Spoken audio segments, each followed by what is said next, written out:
Happy Thursday, y'all. Welcome to my YouTube channel. My name is Tammy Arrington. I am the owner of Tammy A1 Consulting. And today I'm going to try to clear up some confusion for borrowers who are currently in the SAVE Plan Administrative Forbearance and those who are the confusion around if what's happening with the administration collecting on defaulted federal student loans. What does that mean for you who are in an administrative forbearance? Does the defaulted student loans and the collection of defaulted student loans apply to you as well? What exactly does it all mean? So let's talk about it because it's important to understand when you are in an administrative forbearance what it actually means and how the collection efforts that is happening today, how it applies to you or not apply to you. So let's go take a look at it. Okay. Oh, one quick disclaimer. The information that I'm going to share today is just for educational purposes only. I am not a lawyer or any type of attorney, anything of that nature. Um, let's go to the student aid website. All right, so let's go. All right, so studentaid.gov is where the information is that we're going to look at today. Okay. All right, so let's get here. So when it comes to a forbearance, like I said, with an administrative forbearance, and forbearance means that you are not required to make any payments. So when you're not required to make any payments because you're in this administrative forbearance, that means no payment is due. When it comes to borrowers who are in a default, that means that there was a payment that was due that wasn't made. Even with a delinquent loan, there was a payment that was due, they did not make it. For a lot of borrowers who are currently finding out that their loans are either delinquent or in a defaulted status, some of it stems from the COVID-19. So during COVID-19, borrowers were not required to make any payments for about 3 years, a little over 3 years. And now I believe we're like 5 years, 5 years after that? So just trying to get back into repayment, understanding everything that is going on. It has just been a lot. It's been a lot of confusion out here, a lot of misinformation for borrowers. So it's just been a lot. And some borrowers are caught up in all of that and just now finding out, once you get that alert from the credit reporting agencies that your credit score has dropped, that your loans have went into a delinquent or a defaulted status. But when it comes to a forbearance, one way to find out what the status is of your loans is logging into your student aid account. When you log into your student aid account and you go into your dashboard and where your name is, you click on My Aid, you'll be able to see everything that you need to know about your student loans. And you'll also know what the status is of the loan, who the loan servicer is, everything that you need to know. The student aid website is your hub for everything federal student loans. And you can click around on anything on the website and you can't do anything to the account. As long as you're not hitting submit or apply or anything like that, you're just clicking around for information. You cannot do anything wrong to your account. Okay.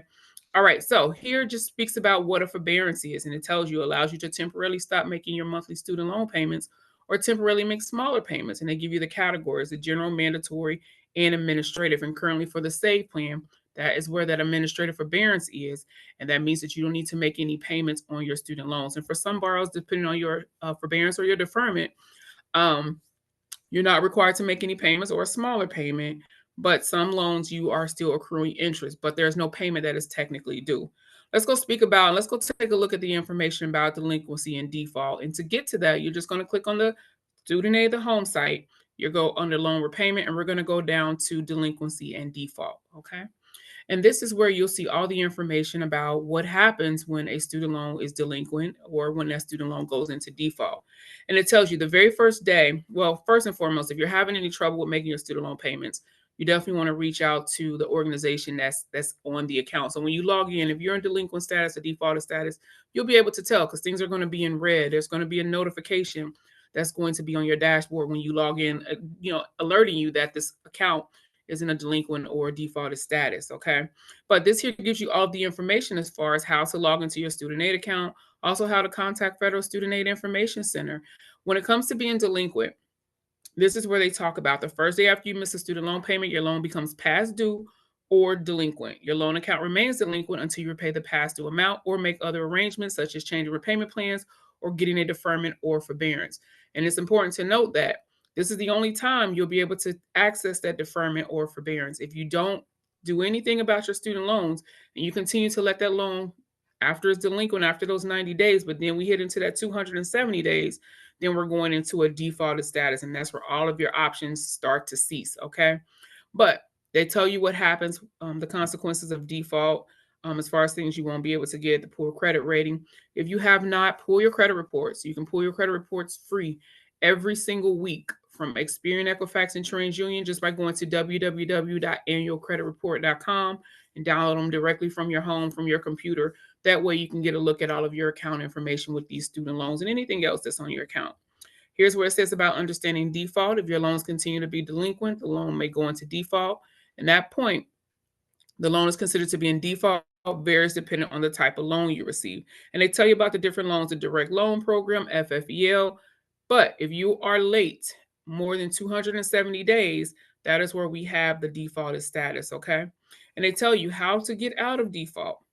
All right. And they tell you one way is to repay the defaulted student loan in full, but that's not practical option for many borrowers. So if you're struggling to make the monthly payment, but that's just one of the ways to pay the loan off in full. They tell you what else the Department of Education is doing to support borrowers who are delinquent or in a defaulted status.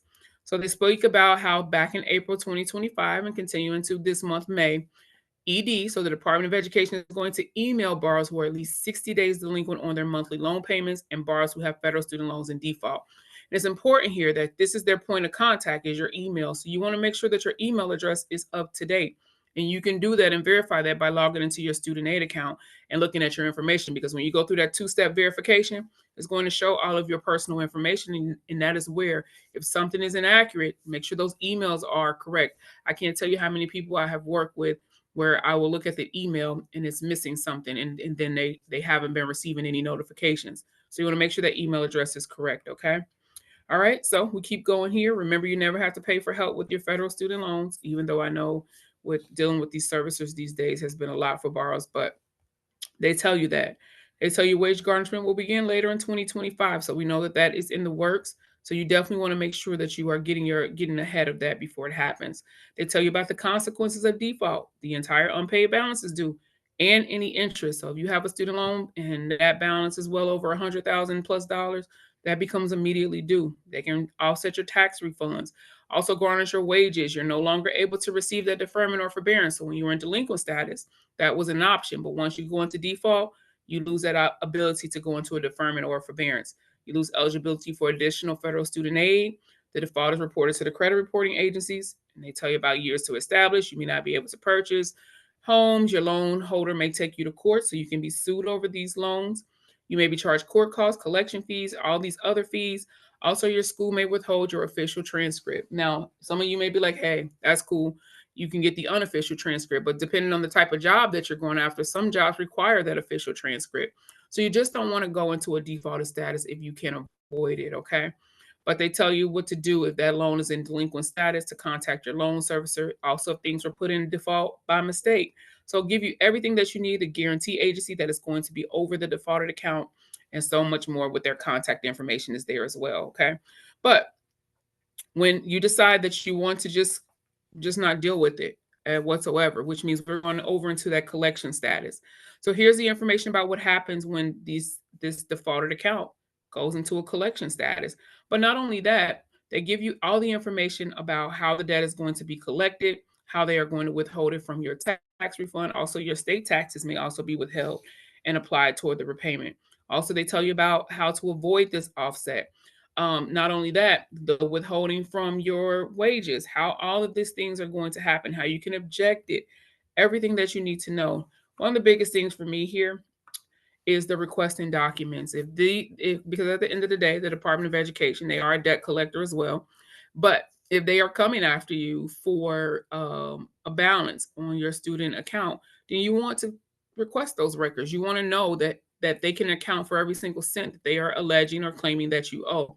So that is where you want to request those documents, and they give you the information here to request that information. And I would say, and even if you aren't in default or a delinquent status, contact the Department of Education and request these documents. You have the right to request documents that the Department of Education has on you. You can either do that through this option here, how they're telling you for a defaulted borrower, or you can do it via the Privacy Act. And then also there's a Freedom of Information Act as well, where you can request information, okay? All right, but this is what you need to do. And this is just to kind of help hopefully clear up with student loan borrowers who are in the SAVE plan and you're in that administrative forbearance, that right now, as long as you're in that administrative forbearance, and as far as a defaulted status, until things work their way through the courts and they make a decision on if, what plans are going to be available and for borrowers to move over into a different plan or whatever the case is going to be, as long as you're currently in that administrative forbearance, there is no payment that is required of you as of right now. That can change. We'll see what happens down the line. But as of right now, you are not subjected to any of the collection status or defaulted status, but that still doesn't mean that you don't stay connected to your student aid account. Make sure you stay connected to your account so that way when things change, you are aware. Make sure your contact information is up to date. And yeah, that's about it. All right. Good luck with everything, you guys.